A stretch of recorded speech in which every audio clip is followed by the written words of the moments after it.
Hello, welcome to the review of Disco Elysium. This is going to be somewhat of a short, medium length video, I don't know. But I said I was going to make a video about Disco Elysium. So here we are. We're going to review. I got some sad music in the background. Just so to kind of encapsulate Disco Elysium. I think it's kind of like a more sad kind of game depending on how you play it.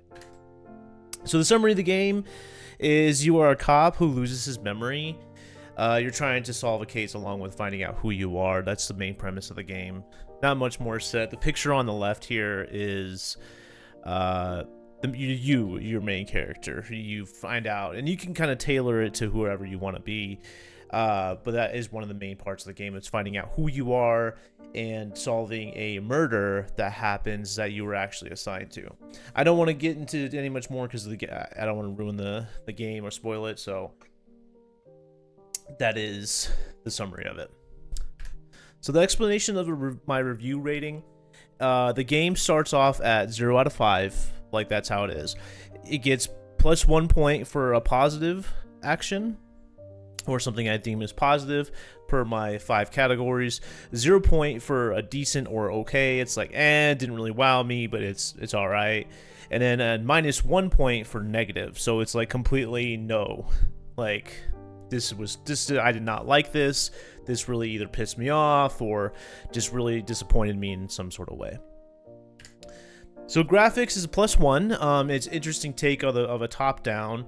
Has a dirty or / dark design to it, but which does capture the horror of the game of like who you are as the main character. It really does capture that and the overall atmosphere of what's going on at the location where you're at in the game. It does really capture that in this. It makes you kind of feel and understand like, oh wow, you know, this place was wrecked by civil war and there's more lore into it. But on that picture down there, it's just kind of like it's how the game is. It's a top-down play style game. It's very interesting. It's kind of like almost a point and click as well. I guess you can classify this game as like a point and click adventure per se. So which is cool. I like it. I think it's awesome. I don't really play a lot of top-down stuff, so I thought it was interesting take of it. Compared to like when you get to games like League of Legends and other things like that. Also, this isn't the type of game to wow you with the graphics. It's mainly based on the story. So, but either way, I thought it was nice. It looked good. There wasn't any like bugs or graphical bugs that I saw, so plus 1. Story is also plus 1. There was a good storyline to it, because of how good and how well written this was.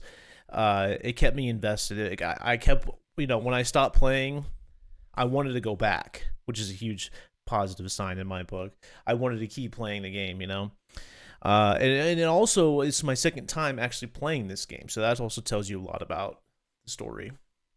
The game is designed to react to your actions, and I think it's done very well.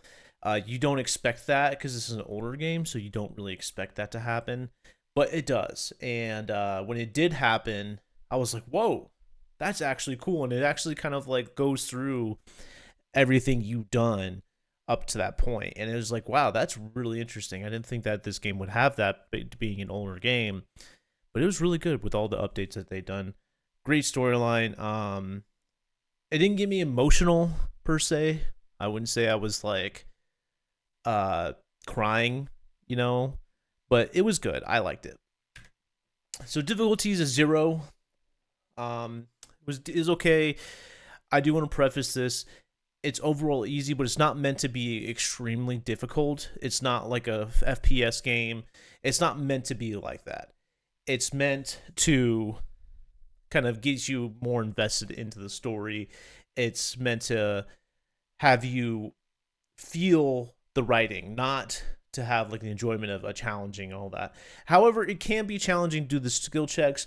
You fail a skill check, which also kind of what I didn't like about this game was when you fail skill check, you can't go back to that skill check until you level up that skill that's necessary for it. That can be extremely annoying. However, you can level up a lot in the game, so that can be positive. So the gameplay, I give it a +1. It's overall fun and interesting. Like I kind of covered it a little bit before, but the gameplay, how it is designed, is like constant skill checks going on and dialogue heavy. So mainly you go and speak with other characters. To further some of the missions, you have to get a skill check. And it's basically based on how high your skill is, what clothing you're wearing, that gives you bonuses. If you fail that skill check, sometimes you can't go back to the mission. However, the gameplay, which was cool, it really felt like I was making a difference in the game. My decisions felt like it actually mattered in this game, compared to most where you really don't feel like you're making you're making a difference, where your decisions don't really matter, because in the end game there's no different ending. It's just, oh, there it goes. Oh, it doesn't really matter. I'm just gonna do whatever I do. But your decisions do matter in this game. You do get different endings if you want to. Different sort of quests end up being different based on what decisions, and the dialogue makes you feel like you're actually doing something. Again, it's different from the games I usually play, which is like FPS, adventure, kind of constant, action games. This is definitely a slower pace, kind of more relaxing, kind of a sit back and just enjoy the story, which I really liked. Personal take. This is my subjective take. +1, mainly because I had fun. I would recommend this to a friend. Not much more to this. This category is mainly just how I personally feel, and I think that's fair. It's fair to have a review. So total, it's a 4 out of 5, which is pretty high. That's very high. Because I have 5 categories, 4 out of 5. I say you should buy when you can. I have the 3. There's like 3 options really. Buy it when you can and when you can afford it. Buy at full price. Wait for a sale where it's like, it's decent, but you should wait for a sale, give it a try. Or don't buy at all. So in this situation, I'd say you should buy it when you can. It's a good game. I mean, right now on Steam, as of the making of this video, it's $39.99 USD. So good price. I think it's a great price for the game, and it's a great game. So you should definitely look into it. Price on Steam, the Final Cut bundle is also $53.98 USD, and that includes the game, soundtrack, and art book. So if you're into that soundtrack stuff from games and the art book, I guess they have a really interesting art style. So if you would like to look at the breakdown, I guess that's what the art book is. But as always, please like and subscribe. I really appreciate it if you do. I do this for fun. But either way, like and subscribe to my channel if you want to see more. Also, I go live on Twitch. It's twitch.tv/thathopon. Thanks for tuning in. Appreciate it, guys.